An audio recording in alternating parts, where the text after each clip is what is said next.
So today I am really excited and thrilled to have as my very first guest on my conversations a very, very incredible, pure incredible Shola. Dr. Shola Mos-Shogbamimu, did I say yes? Because I know this is always a stumbling block with you, and it doesn't need to be, but it kind of is. I know. I mean, Honey Lennox is kind of simple, but Shogbamimu, come on. Love is blind is what I say. Love is blind. But shall I describe who you are? I try to describe, well, I read in your bio that you are a lawyer, which is just, an incredible thing to do as it of itself. You are a political activist. You are a women's rights activist. You are the founder, is it called WIL publication? Women in Leadership publication. Better, that's much better. So this is a publication. Tell us a little bit about the publication.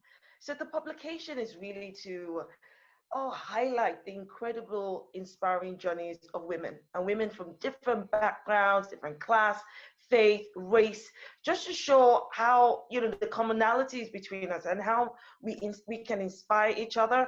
And that's why I thought we're not talking enough, that as women, we talk enough amongst our own, our own groups, but to think about how you can share your story with other people is one of the reasons why I started the publication.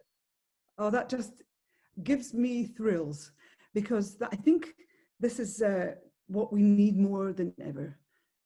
When I'm looking at what is happening at the moment, this word division, divisiveness, when it's played out actually in the world, division, it is such a painful thing.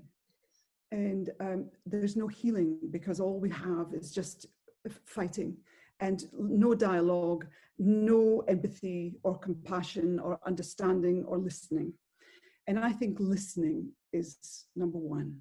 Mm-hmm. So to create a platform like that where we can be inspired and come together, for you to do that is a really significant thing. And in a way, I think this is what I want to do. I really feel in my heart, this is what I want to do too, because I have been so much in pain. I'll just be honest with you about racism since I was a little girl. And I understood really somehow at a visceral level, living in a very white Scottish town where only people of color were maybe going to the university there. And that was the different one. And I didn't really feel I experienced racism because I didn't actually know what it was. And it wasn't until I was 17 and I heard about apartheid in South Africa. And there's a long story attached to that, which we don't have to go into now. But I realized that there's a country where people were divided by race or color. Yeah.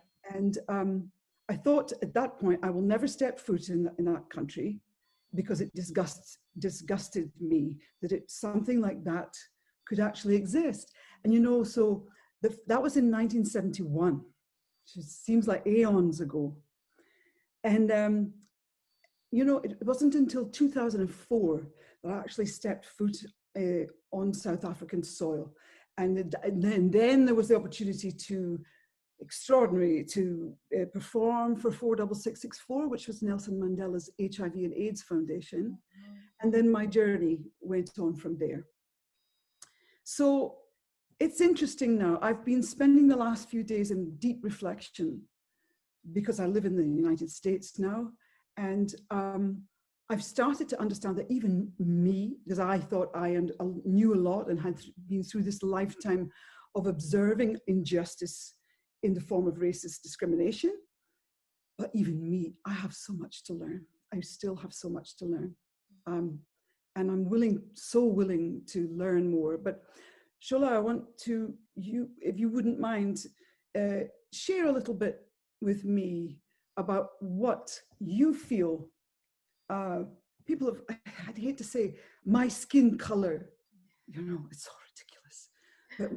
But I think people of this skin color, obviously, if you're racist, you're racist. It's full stop. You have the bias, and I don't know if your mind and then your attitude can be changed. I don't know. But you know, I believe that there are so many people of this skin color that so want to yearning to make the difference, to build the bridges, to have the dialogue. Can you share a little bit of your thinking about that? I think when you said there's so much more for me to learn, that was a great starting point. I said that what is happening right now is going to have one or two impacts on white people, people of your color. There will be a set of white folks who will go, this is a wake-up call. Oh my God, I did not know it was this bad, or I did not know this was still going on. What can I do? And then there will be another set who will be angry, who will be enraged at the audacity to, oh, how can you even say that? There's no such thing. No, no, no, no. They will then try to whitewash our oppression to make it look like theirs so that they can call us anti-white. So I'm going to focus on the first part. Those who are seeing this as a wake-up call, those whose hearts are burdened by, oh my God, this is so wrong. Am I part of the problem? Have I been part of the solution? What more can I do? Have I inadvertently helped this grow without realizing? And what is it that as a white person I am not seeing? What is it that passes me by because of my privilege, because I'm oblivious, because I don't have the same experience as my Black brothers and sisters? And it starts from the point you started with, Annie, which is to say, I'm ready to learn. There's so much more to learn. I think what is going on right now is simply, it's a testament to the structural inequalities, the systemic racism. And I think it starts with people understanding what racism is. People think racism is just hate.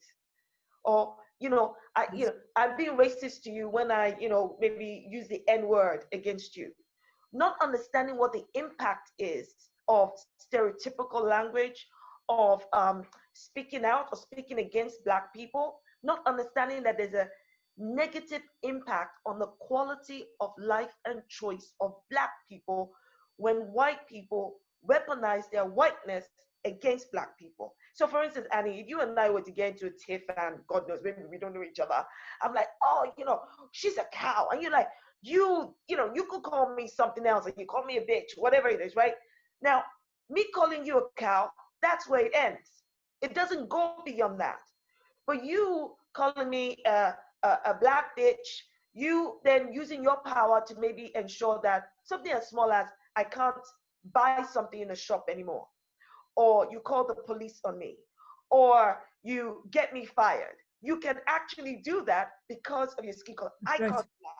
And yes, that's the power construct. That's what we saw in the park, in Central Park, New York, exactly. Where a woman who, I don't know what she thought. I don't know what she was thinking, but I mean, what came out immediately was that she knew if she called the police that this man would be arrested and that she would get the upper hand. And that was the really telling point, that within this person who, to all intents and purposes, looks like a nice lady-ish, maybe, I don't know, but what came out was an assumption of her own. That was what we call white privilege. Like, I mean, it really gives cause for thought. This is the kind of inner thinking. Like, do you go around thinking that actually you could have someone arrested because of the color of their skin? And people do. And that's the kind of thing that hadn't occurred to me. It hadn't occurred to me. It hadn't occurred to me how racist this police system is. I've been here for a few months, and I've realized now, it's taken this long, to try to imagine what it's like to go out with a bodysuit that has the other color, your color of skin. I'm wearing it now. And Mm. then I'm going to change my gender and I'm going to be a young Black man. And I would feel the fear That's of right. being targeted for doing for doing nothing, For actually, for doing existing. nothing, for standing in the street, or the most ridiculous, tiny little, not even a violation, a broken head, as I've read, broken headlamp or tiny thing, you get ticketed. I I didn't realize that it was But so, one of so the black and white, you know. exactly. But one of the reasons for that is people misunderstand what power is. So when I said racism is a power construct, it's not just hate, it's the application of that power and how that power can be applied by any white person, regardless of their socioeconomic background, regardless of their class, regardless of their wealth, how powerful that must be. Because historically, the Black color is seen as an inferior race. So racism is there to feed white supremacy.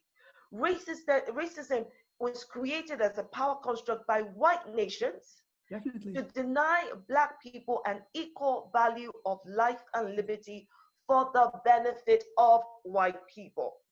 And that is where the white privilege comes in.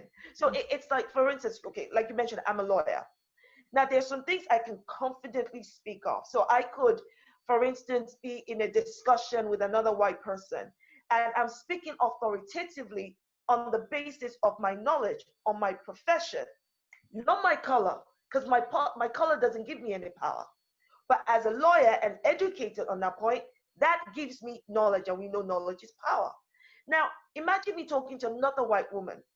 Her power comes from her knowledge, maybe she's a lawyer as well, but also from the color of her skin. And that power of white privilege permeates through society. So if anybody stepped in right now to a conversation she and I were having, say there was a disagreement, it would not matter that I'm a lawyer. It would not matter that I've got 5 degrees to my name. It wouldn't matter where I've gone to university. In fact, the moment I start to speak, and I speak as passionately as I do, I will be labeled as aggressive. I'll be labeled as dominant. I'll be labeled as bully. In fact, I might even be accused of threatening her. Why? Because my Black identity, before I was born, has already been criminalized. It's been given this derived identity that has jack all to do with me. I can't help the fact that I am I don't know, I don't give a rat's ass what people think. I'm going to say what I think, end of, right? But to be stereotyped to fit somebody else's narrative, and for the basis of that to be the racism, that gives an unfair advantage to my counterpart, who is my equal. But we are not equal because society doesn't treat us equally. Oof. And we're not equal because we don't have the same advantages. Now, I remember somebody recently sending me something on Twitter going, well, you couldn't have been that oppressed if you have all these degrees and you've done all that. I didn't even bother to respond. One of the people that follows me responded saying, you have no idea what it took for her to achieve what she achieved. And that's the truth. Of how I had to work twice, 3 times as hard as my counterparts to be able to get what I had to realize that, stay focused. It's hard. I'm juggling all kinds of things at the same time, but I can see the light at the end of the tunnel. Father, Lord, give me strength. Let me just keep moving. Let me just keep pushing. And for me to understand as well that I refuse to allow the color of my skin to be used against me, because now I'm going to make the color of my skin my power and my strength. Because you see, God did not bring me this far to leave me. God, I am not a mistake. I am created for a reason. I'm created for a purpose. I So think so. I I refuse think for anybody to define me. But I'll tell you this, Annie. This isn't what I was saying in my 20s. I don't think I could have formulated my thinking. Don't get me wrong, I had a big mouth in my 20s too. But it took me time in maturing, in going through different journeys, in witnessing other people's journeys, for me to get to a point in my life and I went, no, no, no, no, no, no, no, no more, no more, no, I'm done. So I'm sorry. Even if it's in the workplace, what I'm going to do is this. Rather than be silenced, because that is what they're trying to do. All of these stereotypes, all of these, those who try to weaponize their white privilege in the workplace or on the streets, in schools, the effect of what they're trying to do is to silence us, silence our authenticity, silence our opinion, silence our power of expression. And the day I came to that understanding was the day I said, hell no, not on my watch. I am going to be me. And if that means you are going to call me, ooh, she's dominant, she's a bully, what I'm going to do is I'm going to use what you try to put down on me, that I'm going to use, and I'm going to stand up, put my head straight up and speak out. So Wow. rather than being silenced, because that's Yeah. what a lot of Black people end up doing. They go, let me just put my head down. Let me not say anything. Let me just do what I need to. No. Because that burden is just way too much. It means that I am being less than who I'm called to be. It means I can't speak the way that God created me to speak. Why? Why shouldn't I be able to? Why shouldn't I be able to stand up and say, I don't agree? For goodness sake.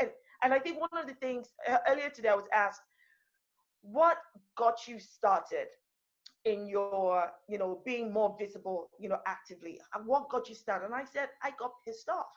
I got angry. That, Really everybody anger. has things that triggers them into action, because that's what activism is, right? Action.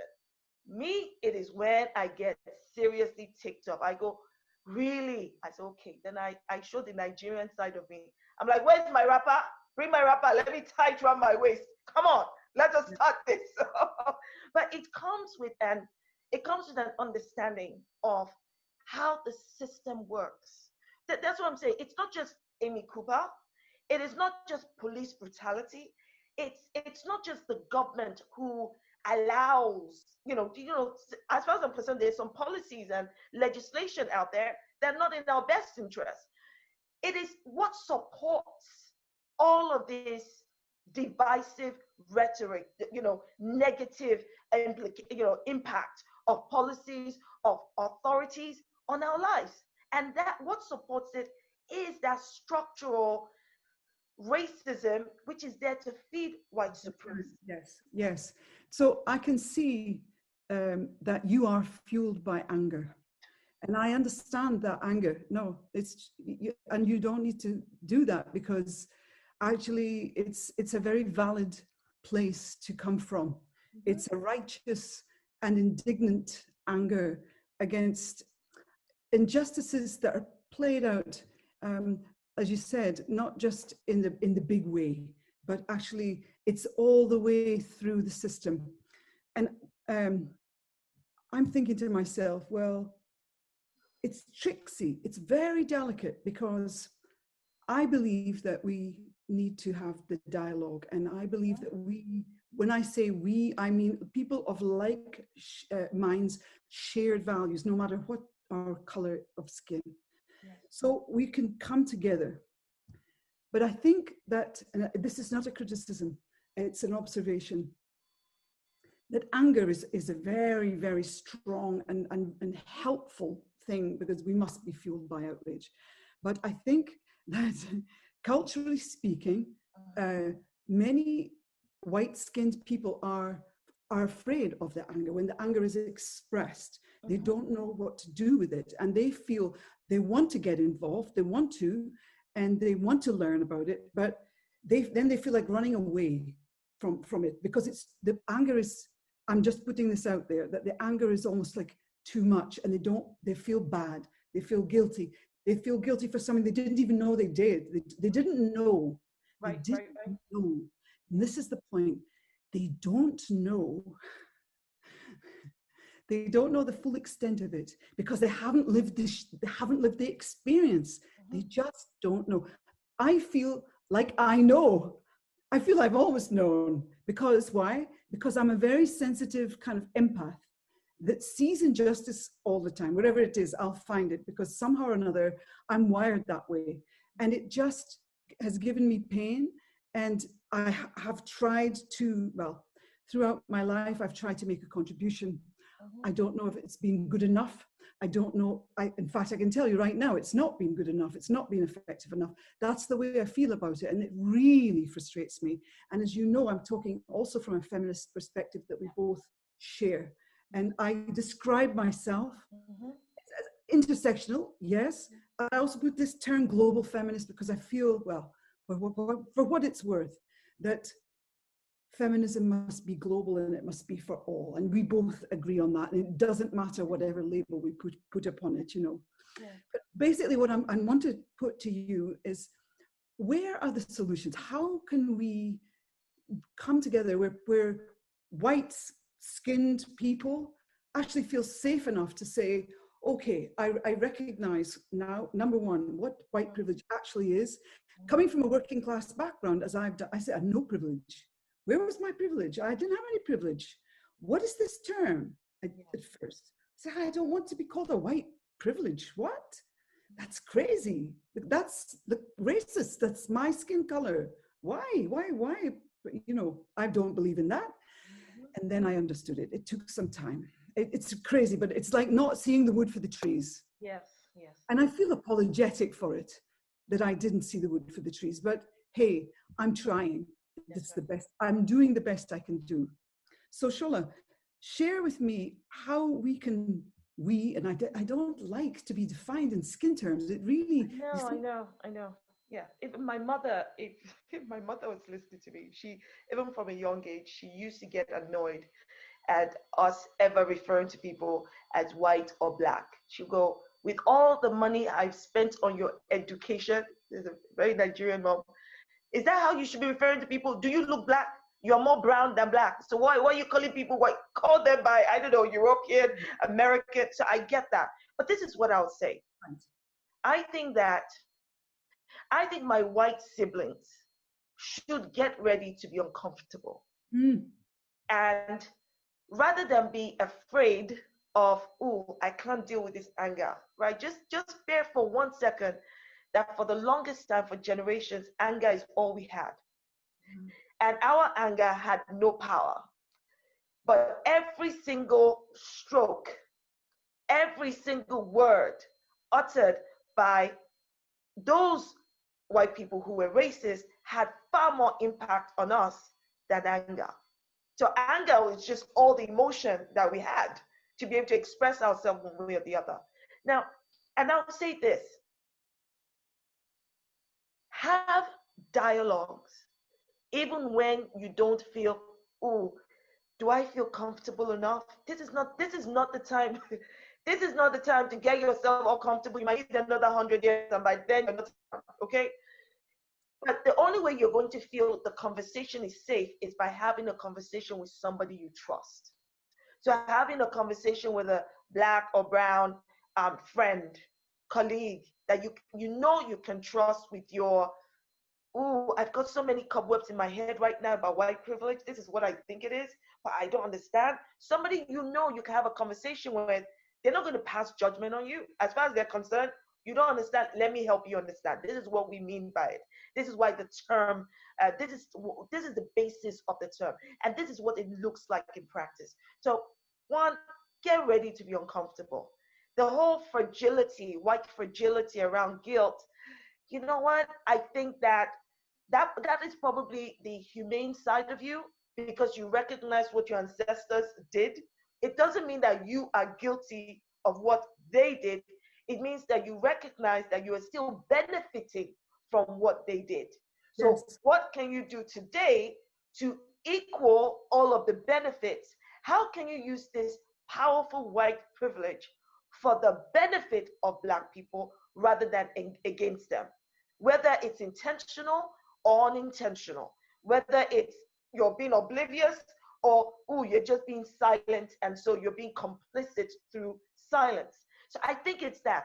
And I always say this, that issues of diversity, issues of, wanting to help in racism, it means you have to be conscious every single day. Yes. So, all that mindfulness stuff, right? Being present in the moment, it means you need to find a way to address how did I let this pass me by? Imagine if you were the person on the street walking by Amy Cooper as she said, "Oh, I'm going to call the police. That African American man." In that moment, if you're honest with yourself, Annie, what would be your first thought?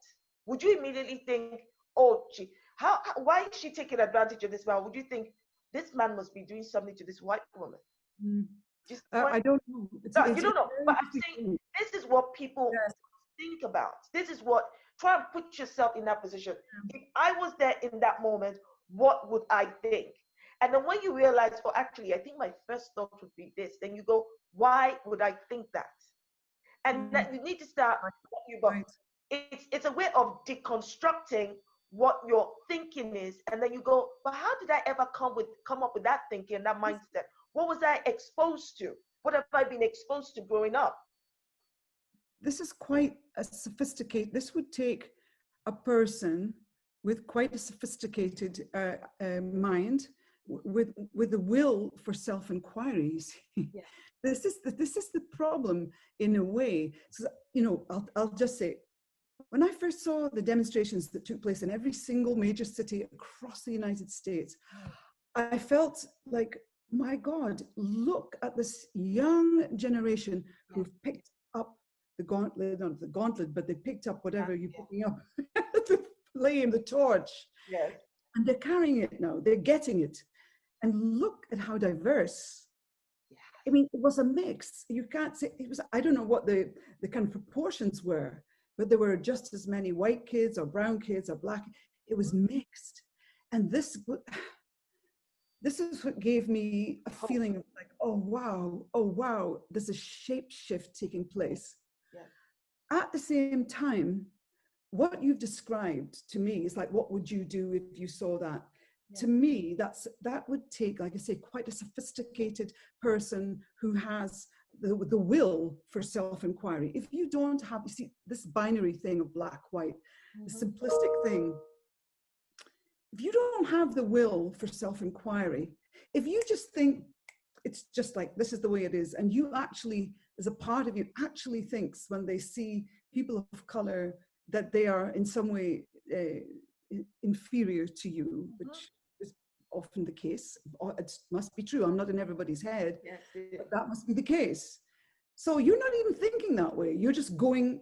So what this has done, basically, I'm saying, there's, I think that what has been going on over the last so many decades, but let's just say I'm 65, since my lifetime, at least since I've been aware on the planet, the racism and the neglect of civil rights and really addressing the issues has caused this terrible, cancerous festering all the way through society.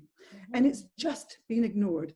And now, right now, it's like this horrible poisonous boil. This is how I see it. It's a metaphor that has come to the point, and it's now, it's bursting. It's bursting. Exactly. Which is a good thing. It's a good thing. It needed to happen. Why didn't it happen before? I don't understand why.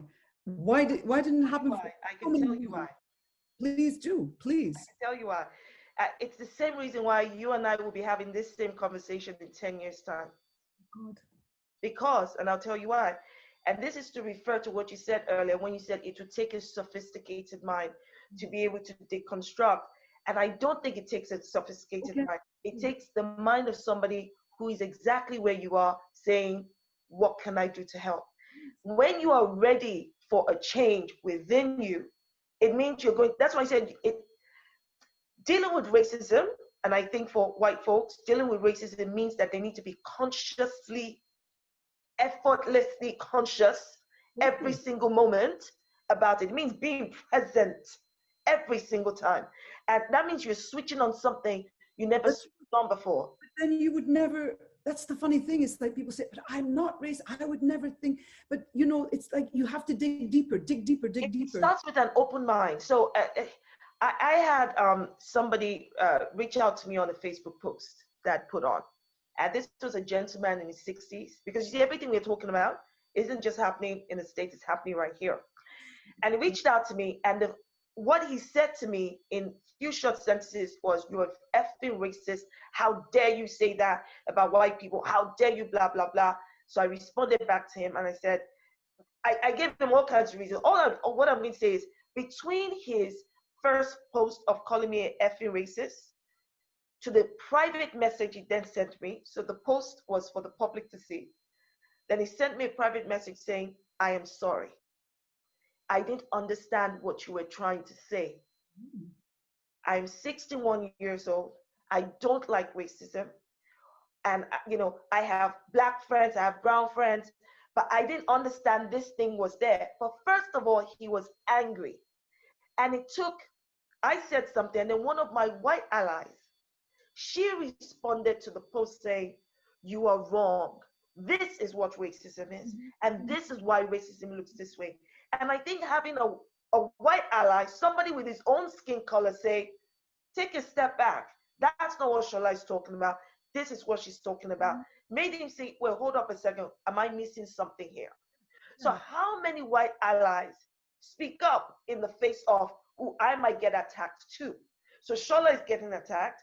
Annie, you would probably get attacked, because I see many white allies get attacked the same way they used to get attacked back in the day when they would be called nigger lovers. Today they're being called traitors, and it's all the same thing. But you have to be ready to, like I said, to use your white privilege in a way that would also educate and also stop racism perpetuated by other white people. You see, when we start with ourselves and our mindset, it means that when you and I, because you see, it's people like you and I that become politicians, that end up running big companies, that become like Amy Cooper, who was the head of investment solutions at a top financial institution, right? Wow. If your mindset is wrong, when you get into whatever position of power, you are taking that wrong mindset with you. It is not when you become a CEO that you start thinking, well, now let me understand what diversity is. No. If you didn't understand diversity before you got that top position, you're going to be taking your ignorance straight in there, and you're not going to help. So I don't think you need a sophisticated mind. I think it takes a mind that is ready to be open and humble and ready to be uncomfortable. That's why I say, look, my white brothers and sisters, get ready to be uncomfortable, because there will be a part of you that will go, oh my God, Shola, how did I never see that? How did I not know? But you see, Shola will say to you is, how would I expect you to know when you've never walked in my shoes? That's right. But there are times that there are things that are happening to me, you're right there, right next to me, you don't see it. And the only way you can see it is if you say, Shola, what was that just happened? Well, or you see that I reacted somehow. Because look, we all come in different, we come with different temperaments, right? There are black people who are not loud or shouty like me. My kids will tell you how shouty I am. There are the black folks who are much more measured. Does not mean that they're not angry. They're just as angry, but we all have different ways of expressing ourselves. But the thing I have to say to you, Annie, one of the things that I think is another strategy to silence us is how our tone, our expression is policed. So immediately they'll go, well, yes, that was not a very good thing that happened to you. That was most unfortunate. But the way you responded to it, I'm like, you don't get to police how I respond to something that happened to me.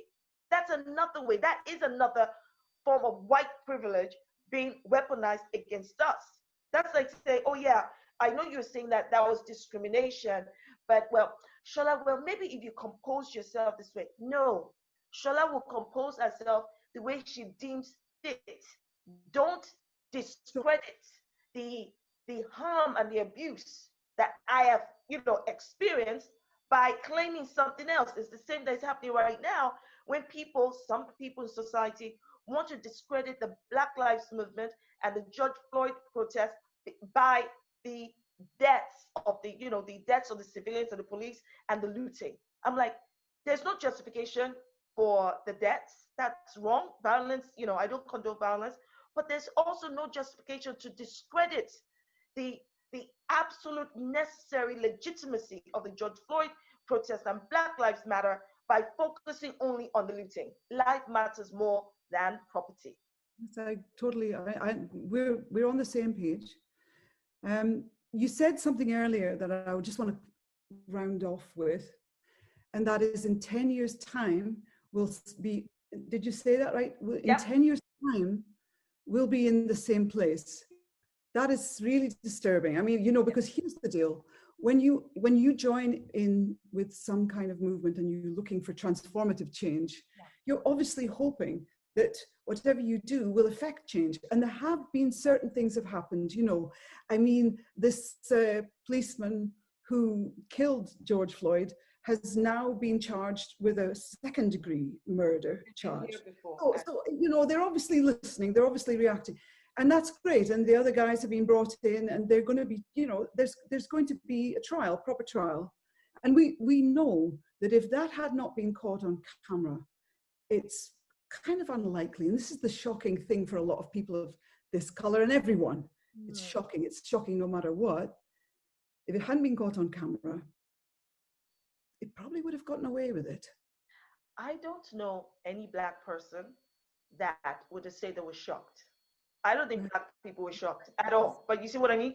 Well, because you see, that's it. That's it. But you see, the thing is this: increasing or changing the charge from third-degree murder to second-degree murder does not change anything. We've been here before. We were here with Rodney King. We were here with Amadou Diallo, who was shot 41 times. 41 times. And every single one of those police officers were let go. So you see, nobody is moved by the charges. No one is moved by, okay, yeah, they're going to have a trial prosecution. We want to see the conviction because these police officers are hardly convicted.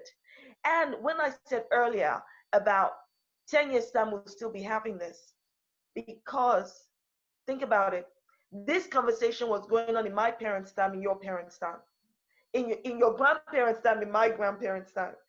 It doesn't mean that there's not been change. There has been incremental change, but not change enough.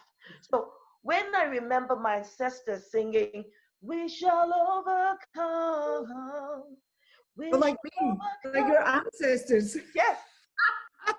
And they say, someday. Right? Someday. Question today. When is someday?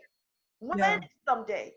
So it breaks my heart that my kids, 14, 11, and 8, may still have to deal with this, but something is changing because maybe unlike my parents, or my parents' parents, should I say, maybe like my grandparents, I would have said, you know what, don't worry about it, okay?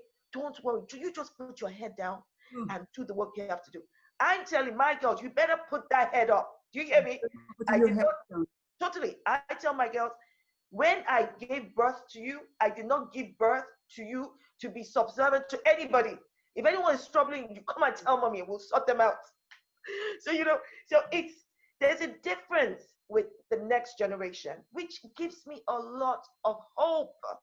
Seeing youths of different ways and, different backgrounds, different faiths.